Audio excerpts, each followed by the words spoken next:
Du coup, merci. Merci Antoine de nous faire l'honneur de ce petit échange du coup en visio, mais qui est l'épisode numéro 2 de La parole est au fondateur. C'est un format qu'on a créé pour accueillir et présenter nos partenaires et dont on est assez fier, puisque en plus c'est un peu aussi le moyen de faire tourner notre nouveau studio qu'on a Déçu de ne créé pas dans nos pouvoir bureaux. l'avoir vu.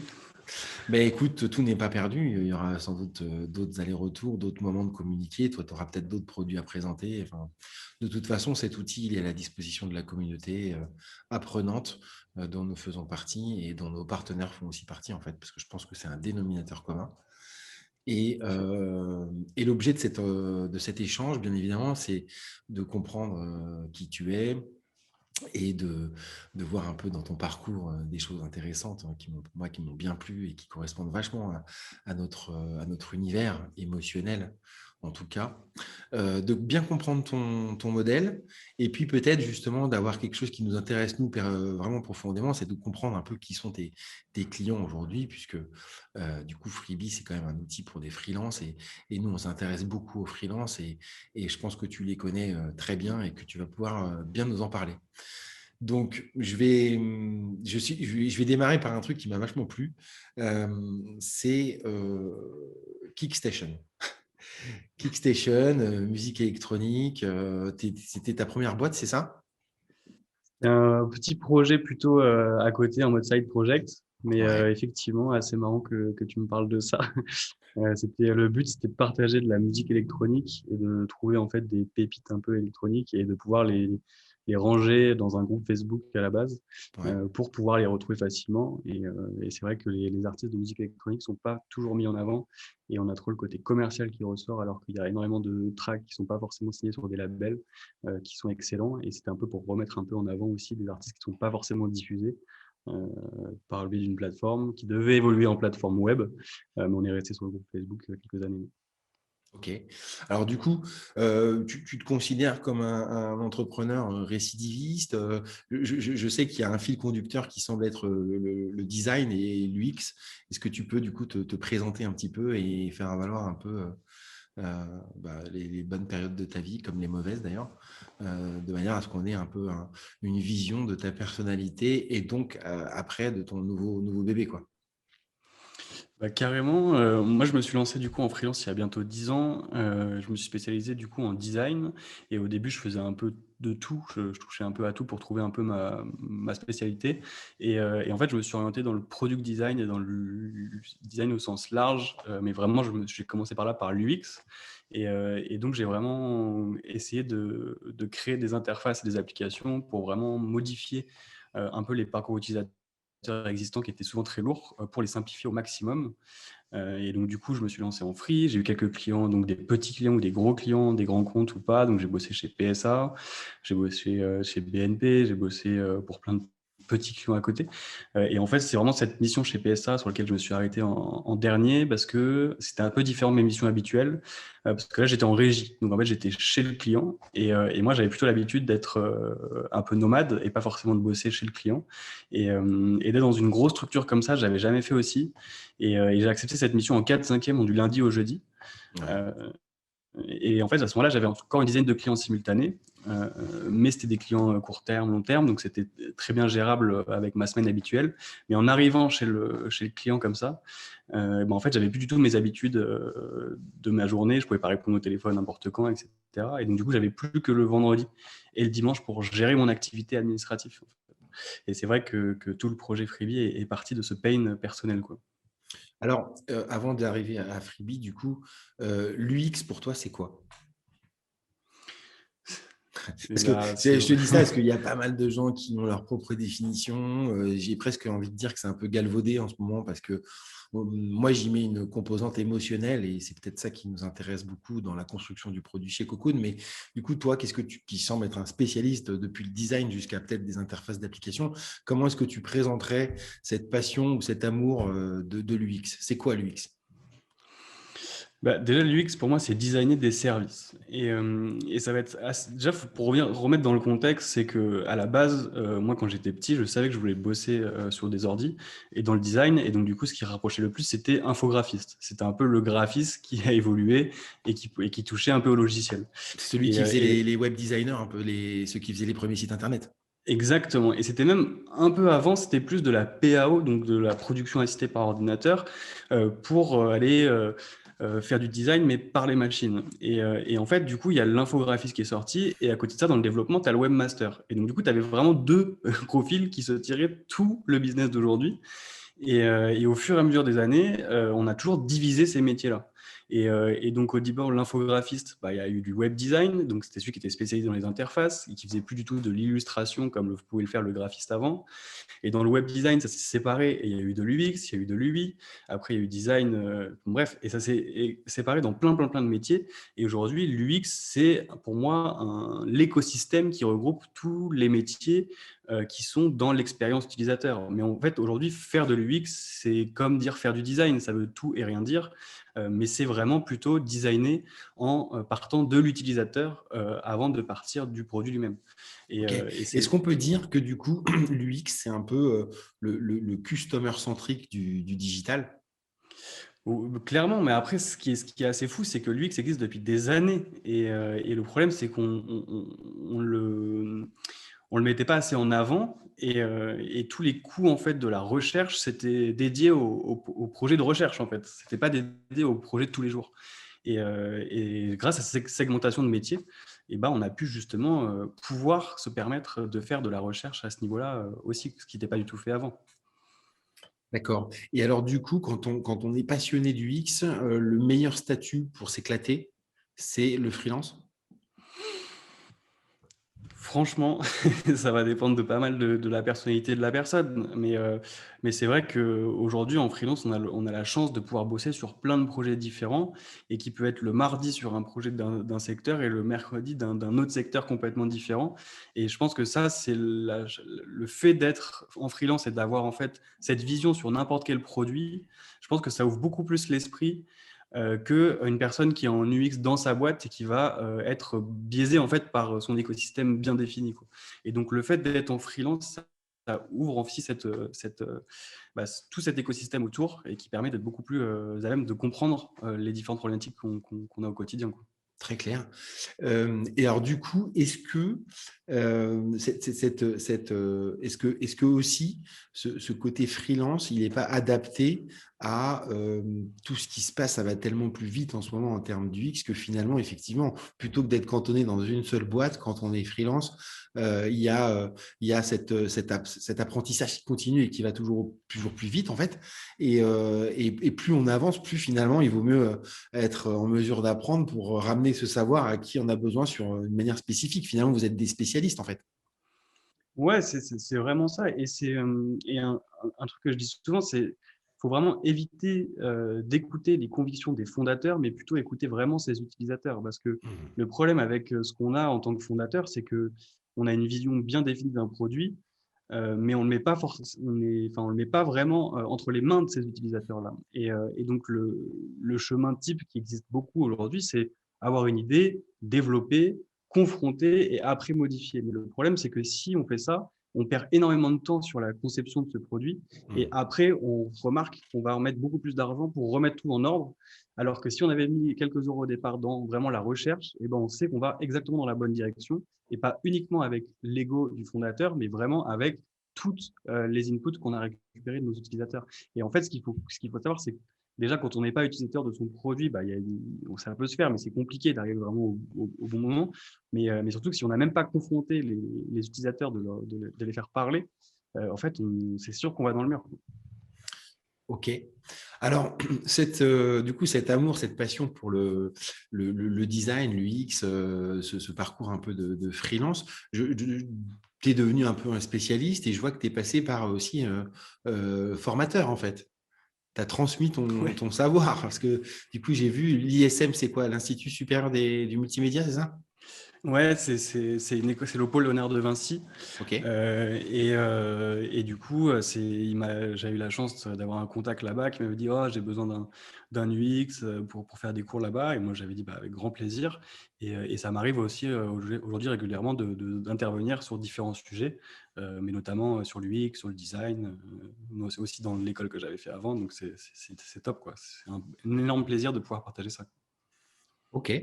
Alors, je vais passer du coup à ce qui m'a moi fasciné quand j'ai fait la découverte de ton profil LinkedIn.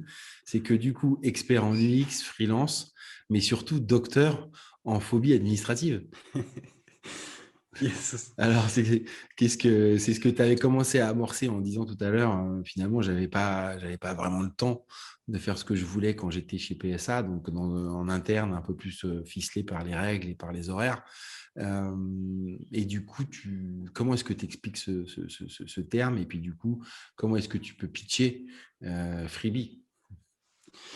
Bah, déjà, ce qui est important, c'est déjà de se démarquer des autres comme on l'a dit au tout début, mais éviter d'être trop conventionnel pour surtout sortir du lot et qu'on se fasse remarquer. Et du coup, c'est vrai que CEO en product designer, en head of machin et tout, on a l'habitude d'en voir de partout. Et j'avais envie de trouver quelque chose qui sonnait vraiment parfaitement avec ça. Et en fait, au fil du temps, les utilisateurs m'ont défini comme le docteur des freelances et le docteur justement de l'administratif par rapport à ça. Et du coup, c'est là que c'est venu un jour. Je me suis dit, comment je vais faire pour trouver un petit truc différenciant? Et j'ai remis tout ça, toute la recherche, tous les inputs qu'on avait eus, et je me suis dit, mais en fait, c'est ça. Et du coup, ça tape à l'œil quand on voit ça parce qu'on n'a pas forcément l'habitude. En plus, il y avait tout ce moment Covid, médecins de partout. Enfin bref, et donc ça a matché, et je me suis dit que j'allais mettre ça, et effectivement, ça marche pas mal parce que j'ai beaucoup de retours grâce à ça. Ouais, ça ne m'étonne pas. Alors, du coup, ça fait combien de temps que tu es docteur en phobie administrative? Ça fait quel âge a le projet et qu'est-ce que c'est que ce projet Freebie? Comment tu peux nous présenter cette boîte? Eh ben écoute, donc à ce moment-là, quand j'étais donc chez PSA, c'était en 2016, fin 2016, et au bout de 3 mois, j'étais complètement sous l'eau. Je pouvais plus du tout gérer mon admin. J'avais plus d'un mois de retard sur ma compta. Je savais plus en donner de la tête. Je savais plus où étaient mes clients qui m'avaient payé, pas payé. Et je me suis dit: «Ouh là, il y a un gros problème. Il faut absolument que tu aies un outil pour gérer tout ça». Et donc mes premières recherches sont allées dans les logiciels ancestraux de comptabilité et de gestion. Mais la problématique, c'est que nous, en tant que freelance, on devait utiliser ces logiciels et on devait payer 90 € par mois, on devait utiliser 10% des fonctionnalités, et ils nous proposaient de gérer un bilan comptable alors qu'on était en auto-entreprise, et ça n'avait aucun sens. Et en fait, les freelances, ils devaient vraiment twister les logiciels existants pour pouvoir les utiliser à leur manière. Sauf qu'ils étaient dans des interfaces compliquées, c'était lourd, c'était des designs avec des expériences utilisateurs qui n'avaient pas du tout été réfléchies. Et en fait, on est vraiment sur les logiciels qui ont été créés par des comptables geeks ou des logiciels qui ont été créés par des designers empathiques. Et on voit bien la différence des deux outils, c'est qu'il y en a un qui vraiment s'intéresse à ses utilisateurs, et l'autre qui est plus là pour du business, on va dire, quoi.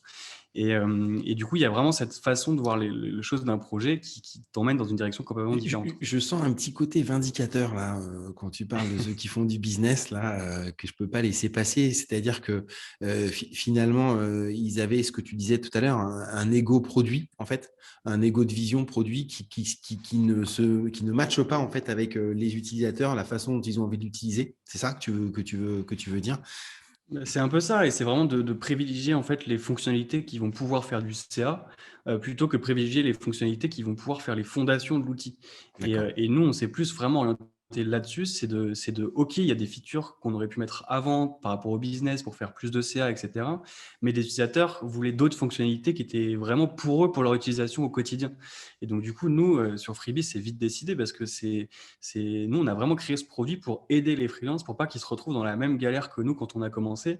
Et avant tout, c'est vraiment d'aider des milliers d'entrepreneurs au quotidien qui nous font kiffer. Donc, on va vraiment s'orienter d'abord sur la vision des utilisateurs plutôt que d'impacter une feature qui a plus de valeur business au départ, quoi. Et ça, c'est Alors, hyper important. du coup, Freebie, c'est quoi? C'est une solution pour gérer sa comptabilité, donc ses factures et son livre des recettes. C'est ça? C'est ça. Vraiment, Freebie, en fait, c'est à la différence des outils de facturation qu'on peut trouver. Freebie, c'est un outil de gestion intelligent qui va Ouais. être dédié aux freelances et qui va être un peu piloté par un assistant personnel pour les indiquer quoi faire, quand faire et comment le faire pour qu'ils ne soient pas perdus dans leur démarche administrative. OK. Et on va s'occuper un peu d'automatiser tout le cycle de vie d'une mission, donc de la création de leur devis et de leurs clients, jusqu'au moment où ils vont déclarer leur chiffre d'affaires de cette même prestation. Et on va passer par le devis, le calcul de rentabilité, la facturation, le paiement en ligne, le rapprochement bancaire, et tout ça au sein d'un même outil assez abordable pour qu'un freelance qui se lance ou un freelance qui a 10 ans d'expérience puisse utiliser le même outil et avoir les mêmes armes entre les mains, entre guillemets. OK. Et alors du coup, dans ce type d'outil, c'est quoi, une fonctionnalité qui privilégierait le CA pour, si on parle des concurrents ou des autres? Qu'est-ce qu'ils vont développer plus que toi tu ne fais pas encore? Typiquement, on a un truc assez différenciant qu'on a mis dès le départ et qui était pour moi un pilier de le lancement de ce logiciel, c'était vraiment la synchronisation bancaire. Et donc, en 2016, tu parles de synchronisation bancaire, tu parles de connexion de compte des utilisateurs, c'est juste inconcevable. Et moi, j'avais même pas idée qu'une API existait pour faire ça. C'est-à-dire que je pensais que ça n'existait même pas, en fait. Enfin, je savais que ça existait au niveau des banques et au niveau, mais je savais que c'était très compliqué. Et en fait, j'ai eu la chance de trouver une API qui permettait de le faire. Et aujourd'hui, ça nous coûte extrêmement cher de synchroniser des comptes en banque. Et on le paye aussi pour nos utilisateurs qui testent le service et qui ne vont jamais prendre Freebie. Et donc, c'est un coût qui est relativement important pour ceux qui ne prennent pas le logiciel. Mais en fait, si notre vision de Freebie, c'est d'automatiser tout ça, et si l'utilisateur il prend Freebie sans la synchronisation bancaire, ben en fait, il perd cette intelligence et cette automatisation, et du coup, il n'y a plus vraiment ce truc différenciant, par exemple, sur cette fonctionnalité. Et ben ça, voilà, au lieu de se dire, bah, on attend et on prendra la fonctionnalité quand on aura des sous, et ben on a privilégié en fait d'apporter de l'expérience et perdre un peu plus de CA plutôt que l'inverse, quoi. Et c'est tout ce genre de choses qu'on met en place, qu'on privilégie, quoi. OK. Du coup, ton modèle, c'est quoi? Si par exemple nos cocooners, et c'est un peu l'objectif aussi de ce partenariat, hein, pouvoir les aider dans leur gestion administrative, c'est quoi le modèle? Comment on fait pour être, client Freebie? Qu'est-ce qu'on doit payer? Comment ça marche? Bah, du coup, ça aussi, ça fait partie de l'expérience qu'on a essayé de simplifier, c'est qu'il y a un seul prix, il y a juste la durée d'engagement qui change.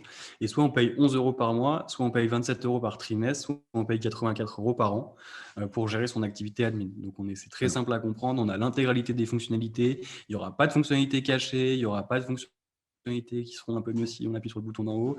Il y a toutes les fonctionnalités pour 11 euros par mois. OK. C'est pas cher? Tout à fait. Mais on voulait vraiment justement s'adapter aux jeunes freelances aussi qui se lancent. Et ça aussi, on s'est retrouvé dans cette situation avant. C'est que si on n'avait pas 90 euros par mois, on n'avait pas un outil pour vraiment gérer notre activité. Et ce qui est complètement inconcevable quand on se lance, on doit tous avoir des outils pour gérer son activité. Et un free, au début en tout cas, il n'a pas forcément des milliers et des cents à investir dans un outil de gestion. Donc on voulait s'adapter à notre marché. OK. Alors du coup, ces clients-là qui viennent chez toi, est-ce que tu les connais un peu? Ça fait combien de temps que vous existez là, Freebie? Ça fait, 4 ans, c'est ça?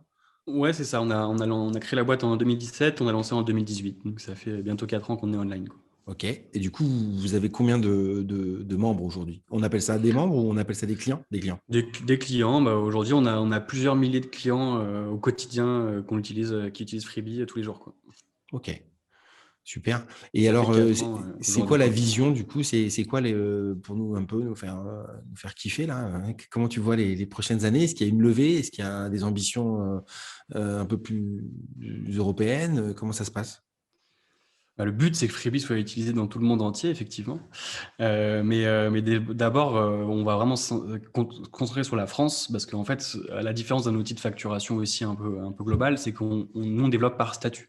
Ça veut dire qu'on va automatiser tout le statut du freelance pour que n'importe quel statut il puisse avoir les bonnes charges, les bonnes alertes, les bonnes choses sur son activité. Et donc, c'est ça qui est vraiment compliqué dans notre outil, c'est on n'a pas dit, voilà des factures, voilà des devis, faites ce que vous voulez dedans et on verra plus tard. Nous, les factures, les devis, ils sortent de Freebie, ils sont conformes. On a vérifié que toutes les informations étaient légales, étaient dessus. Donc, il y a toute cette logique en fait qui met beaucoup plus de temps à créer qu'un outil simple.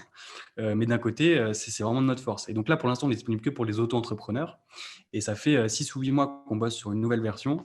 Et donc maintenant, on va arriver à tous les auto-entrepreneurs différents, parce qu'aujourd'hui, c'était que du service. Et Ok. ensuite, à tous les types de structures. Et donc, ce sera en SASU, en URL ou autre, en freelance, tu pourras utiliser Freebie. Parce qu'en fait, c'est les seules personnes qu'on perd aujourd'hui, c'est ceux qui partent en société. Et Oui. donc, c'est complètement débile qu'on ne puisse pas les accompagner quand ils upgrade dans leur activité. Ouais. Et donc, c'est pour ça qu'on va amener cette brique-là. Et quand on aura tous les types de structures en France, là, on commencera à aller voir les pays francophones au début, quoi. Ok. Et alors du coup, si je comprends bien, pour nos cocooners, il va falloir créer ce statut cocooner, adapter le produit pour qu'ils puissent du coup gagner du temps sur leur gestion, mais il va falloir paramétrer ton outil pour ce statut spécifique. C'est bien ça? Au final, même pas, parce que les coconers, ils ont un statut, par exemple, d'auto-entrepreneur. Et donc, du Ouais, coup, ils pourront très bien, avec leur statut, utiliser Freebie sans aucun souci, quoi.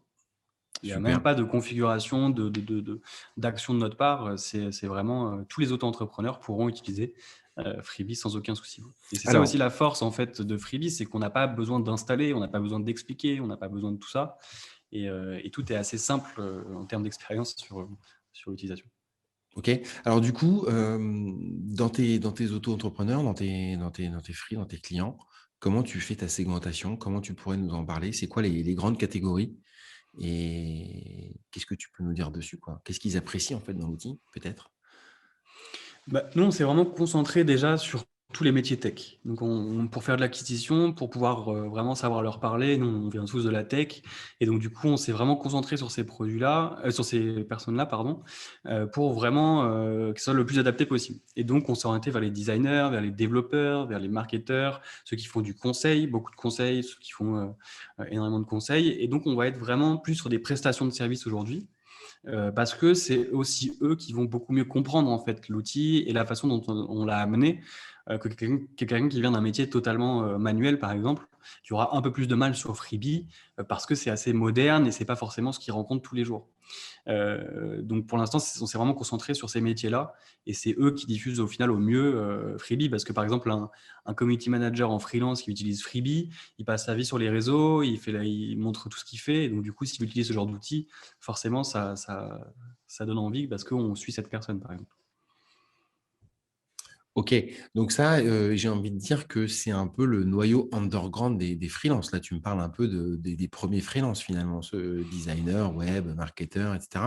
Les nouveaux freelances, là, ceux qui sont en train d'exploser, que nous, on voit arriver chez Cocoon et qui sont un peu différents quand même, parce que plus du conseil, peut-être plus des cols blancs qui vont monétiser un peu un savoir-faire, tu vois, qui se lancent un peu, qui vont d'ailleurs gagner plus d'argent qu'en CDI d'ailleurs.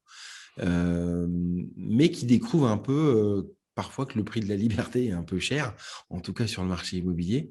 Qu'est-ce que tu peux en dire de cela? Tu en vois arriver des nouveaux genres un peu? Clairement, et à cause ou grâce à cette pandémie, on ne sait pas trop, mais il y a eu quand même énormément de gens qui se sont remis en question sur leur métier habituel et pouvoir aussi changer. Et en fait, c'est vrai que quand on veut changer de domaine, passer par le freelancing, c'est quand même beaucoup plus simple parce que ça permet vraiment de prendre le temps de tester les différentes options. Par contre, voilà, le freelancing, c'est pas non plus fait pour tout le monde. Hmm. Et il y a rien de péjoratif d'être en salarié ou en freelance. C'est deux modes de vie complètement différents. Et si il n'y avait pas ces deux modes de vie, il n'y aurait pas de différence aussi. Alors, Donc, c'est pas fait pour tout le monde. C'est fait pour qui? bonne question. Non, mais c'est fait déjà, il y a une grande partie d'autodidacte, enfin d'être autodidacte, un minimum sur ce genre de sujet qui aide énormément parce qu'en fait, si tu n'es pas un minimum curieux en freelance, tu te fais vite dépasser par la concurrence. Mais en tout cas, c'est vraiment pour ceux qui cherchent vraiment la partie, cette liberté qu'on appelle de pouvoir gérer son propre planning, gérer son propre temps, gérer son lieu de travail. Et c'est souvent, on voit que c'est des gens qui cherchent aussi un épanouissement personnel qu'ils n'avaient pas forcément eu dans leur travail, qui se mettent dedans. Mais après, moi, c'est assez différent parce que depuis tout petit, je savais que je voulais être indépendant. Et après, c'est peut-être parce que c'était un peu biaisé par mon papa qui était indépendant dans le bâtiment, donc il avait ses bureaux chez moi, donc bref, j'ai toujours vu dans sa vie d'indépendant. Donc moi, j'étais baigné dedans depuis tout petit, je savais que je voulais faire ça. Mais c'est vrai que voilà, il y a tout type aujourd'hui d'indépendants et c'est ça qui est fou, quoi. C'est intéressant. Du coup, en fait, je retiens comme idée là que j'aime bien, c'est du coup, je veux tester un truc, donc je passe par le statut d'indépendant. Je vais tester ce que je ressens au fond de moi dans cette mutation, dans cette transformation. Et après, il y en a qui reprennent le chemin du salariat et d'autres qui vont rester contents avec ce statut qui se sont créés, en fait, avec une fierté peut-être de finalement d'avoir réussi à être tout seul. On ne dépend plus que de soi et de son client finalement. Il y a quelque chose qui m'a tiré, qui m'a intrigué. Il y a une concurrence entre les freelances. Ouais, bah ouais, il y a de plus en plus de concurrence. Après, pour le point que tu viens de dire, c'est vrai que quand tu as goûté au salariat, au freelancing, c'est un peu compliqué De revenir en arrière, quoi. de Ouais. retourner dans le salariat. On l'a bien vu sur pas mal de profils freelance, parce qu'il y a, voilà, il y a cette liberté énorme. Mais voilà, il y a aussi, faut être un peu solitaire dans certains domaines. Faut aimer, enfin, faut pas le fait de voilà de pas forcément être avec des gens physiquement. Il y a plein de trucs que certaines personnes ne pourraient pas en fait accepter au quotidien. Et c'est pour ça qu'il y a vraiment deux modes de vie et ces deux modes de vie qui se respectent totalement. Alors, moi, ce que j'ai bien aimé, et pour faire un petit peu le pont du coup avec notre partenariat, c'est que finalement, un freelance, c'est un expert. Qui dit expert dit conscience de l'expertise. Du coup, c'est pas un expert en admin, il te décharge à Freebie la charge cognitive qui est liée du coup à l'administratif. Nous, c'est un peu pareil. Chez Cocoon, on vient décharger de la recherche, qui est une charge cognitive assez intense. Hein. Notre psychologue que tu connais bien et à qui on peut faire une petite dédicace aussi, hein, Alan, j'avais bien aimé une de ses remarques sur le traumatisme numérique, quoi. C'est-à-dire la claustrophobie numérique, il avait employé comme terme. Mais c'est vrai que quand tu recherches un job, que tu es en télétravail, que donc tu es quand même télétravail ou freelance, que donc tu es plutôt cantonné à ton TGM, quand même, c'est de la productivité. Finalement, tu es dérangé par les alertes que tu t'es créées. Et ça t'empêche de bien travailler, quoi. Et du coup, tu es plus enclin, en tout cas, à vouloir décharger cette charge mentale vers un autre spécialiste qui te produit ce service. Et c'était un peu ça que moi, je voulais saluer parce que je trouve ça génial, du coup, que tu aies déjà, toi, une base de gens qui sont habitués à s'en remettre à des experts et à qui, du coup, aussi, bien sûr, nous, on va proposer à nos cocooners d'avoir cette facilité pour gérer l'admin, hein, parce que je pense qu'on en a des nouveaux, justement, nous, qui s'intéressent un peu, qui ont envie de revenir à l'humain, même s'il y a de la tech, ça les dérange pas, parce que la tech, c'est pour absorber les phases chronophages, justement, rébarbatives, mais eux, ils vont se concentrer sur l'humain. On voit bien qu'ils sont dans une phase d'essai. On voit bien aussi qu'avec la Cocoon Academy, on fédère, on fidélise, etc. Mais du coup, ils sont plus, comment dire, ils sont plus intéressés pour justement se concentrer sur quelque chose qui les passionne, qui les fascine et pas perdre de temps pour des trucs qui, vulgairement, les emmerdent, quoi. Donc, nous, on avait d'un côté, on va leur proposer du coup que tu leur fasses une belle présentation parce que ça me semble hyper important pour bien qu'ils puissent comprendre les utilités de ce produit et qu'ils soient des bons gestionnaires. Et de l'autre, bien évidemment, nous, on va faire une offre pour tes clients parce que déjà, on pense qu'ils ont besoin d'un coup de pouce puisque quand même, mine de rien, c'est ce que je disais tout à l'heure, la liberté a un prix parce que quand tu n'es pas en CDI, tu n'es pas bien accueilli dans le monde de l'immobilier, quoi.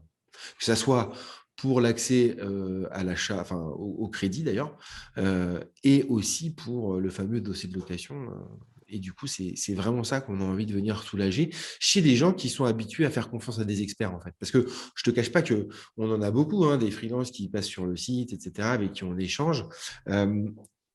Nous, on a deux choses. Par exemple, pour les plus anciens, on les trouve qui sont un peu résignés. Je ne sais pas ce que tu en penses, toi, là-dessus, mais tu sais, quand tu es un peu tech, que tu as l'habitude de bien t'entendre avec tes pairs, etc., et qu'il faut aller dans une rencontre sociale pour se vendre, et puis pour aller décrocher le Graal, parce qu'il faut quand même être le premier d'une compétition qui est parfois un peu ardue pour avoir un appart. Ben là, on voit qu'il y en a qui ont qui ont posé les mains, tu vois.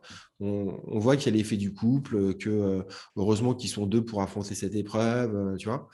Et de l'autre côté, on en découvre d'autres donc des nouveaux, hein, ce que j'appelle moi un peu new school, qui gagnent plus d'argent, mais qui par contre découvrent la discrimination comme une injustice, quoi. C'est-à-dire qu'ils en sont au début, ils ne sont pas encore résignés, mais par contre, ils hallucinent et du coup, ils sont un peu agressifs en fait, hein. Toi, comme ça, qu'est-ce que tu aurais comme conseil pour un petit peu finaliser notre discussion sur ce partenariat? Comment tu verrais, et est-ce que vous avez déjà fait je sais pas moi, des échanges avec tous vos clients pour un peu discuter des problématiques rencontrées? Est-ce que tu as quelque chose un petit peu là-dessus? Comment ils vivent? Parce que du coup, tu rentres sur un truc de la compta, mais tu vois bien qu'il y a d'autres services qui pourraient venir aussi les soulager. Et c'est peut-être ça que tu as construit. Est-ce que tu as construit un écosystème avec des partenaires déjà, peut-être? Ouais, carrément. C'est vrai que nous, on veut pas s'arrêter juste à l'admin. On veut aussi aller plus loin sur la partie, notamment sur la productivité et sur toute la partie échange avec le client, qui est vraiment aujourd'hui un peu fastidieux parce qu'on a réussi à centraliser l'admin d'un côté, mais il y a aussi toute la partie gestion de projet en fait qui est toujours dissociée dans différents outils. Et ils doivent mettre leurs fichiers sur Drive, ils doivent gérer leurs projets sur Notion, gérer les listes de tâches et tout. Et donc, nous, on voudrait aussi beaucoup plus aller sur la partie communication avec le client et gestion du projet pour qu'il n'y ait pas simplement l'admin, mais que, en fait, sur Freebie, ça sera un vrai all-in-one et qu'il puisse ouvrir Freebie le matin et c'est tout, en fait. Et donc ça, c'est vraiment le but, c'est que Freebie devienne vraiment le compagnon en fait du freelance au quotidien dans son activité. Et d'ailleurs, on l'a remarqué, c'est ce qu'on voit d'ailleurs, c'est qu'il y en a qui nous disent, grâce à Alan, on a ces informations, qui nous disent que en fait, le matin, ils ouvrent Freebie et la première chose qu'ils font, c'est de regarder leur CA et voir si ça a augmenté, et voir s'ils ont reçu un virement, voir machin, et après, ils commencent à bosser et tout. Donc c'est cool, c'est vraiment rentrer dans une habitude. Mais il y en a qui utilisent Freebie qu'à la fin du mois, par exemple. Et donc, voilà, nous, on voudrait vraiment avoir ce rôle de facilitateur de mission entre les freelances et les entreprises pour travailler. On n'ira jamais sur de la mise en relation, ce n'est pas du tout notre but et de là où on veut aller, mais vraiment sur la partie outils qui permettent de communiquer entre les deux, quoi. C'est clairement ce qu'on voit. Et je te rejoins pas mal sur la partie anciens freelance et nouveaux freelance. Les anciens freelance, en fait, ils ont écumé un peu toutes les, toutes les, au niveau les changements légaux, des changements, des outils, des services. Ils ont un peu tout écumé. On leur a fait beaucoup de promesses et il y a beaucoup de choses qui ne sont pas allées au bout. Et du coup, je remarque aussi que les freelances avec 10, 15 ans d'indépendance, parfois à 20, ils sont vraiment beaucoup plus réticents à ce genre de choses et beaucoup plus soucieux que les nouveaux. Donc ça, on le voit clairement. Et c'est marrant sur Freebie parce qu'il y a vraiment deux types de profils. Tu as les nouveaux freelances et tu as les anciens freelances. Les anciens freelances, ils ont galéré avec l'admin, ils ont eu Excel, ils ont eu des retards de paiement, ils ont mal déclaré. Donc quand ils arrivent sur Freebie, c'est l'effet waouh, quoi. C'est vraiment genre wow, j'avais vraiment besoin de ça. Et tu as les nouveaux freelances qui disent ah ouais, c'est cool. Et c'est trop bien. Mais en fait, parce qu'ils n'ont pas eu le pain de galérer avant. Et donc, on leur dit, et pour eux, c'est comme ça, en fait. Ils pensent que c'est normal. Et donc, on voit bien aussi ces deux différents profils. Et les anciens, voilà, il y a vraiment ce waouh, c'est exactement ça dont j'avais besoin depuis 10 ans. Donc, c'est marrant. Super. Eh ben, écoute, merci bien pour ça. Je pense que du coup, la next step pour nous, ce sera que tu puisses venir présenter le produit lors d'un Talking to Cocooner, qui sont nos formats réservés aux échanges avec nos cocooners. Carrément, ce qui peut être super bien, c'est de prendre vraiment l'exemple d'un cocooner de A à Z pour qu'on lui fasse son admin pour une mission avec vous de A à Z et qu'il ait vraiment toutes les clés en main pour pouvoir gérer son activité avec Freely, quoi. Ça peut être intéressant de voir comment ils gèrent au fur et à mesure des jours les missions. Écoute Antoine, merci beaucoup. Et puis nous, on sera donc ravis de pouvoir t'envoyer ce qu'il faut pour. Voilà, on vous fera une offre aussi, bien évidemment, pour que vous puissiez profiter de nos services et surtout que vous ayez conscience que notre combat, c'est vraiment celui-là, quoi, celui de permettre à des gens qui sont injustement condamnés par des normes d'avoir accès à la location et le tout avec le plus de fluidité.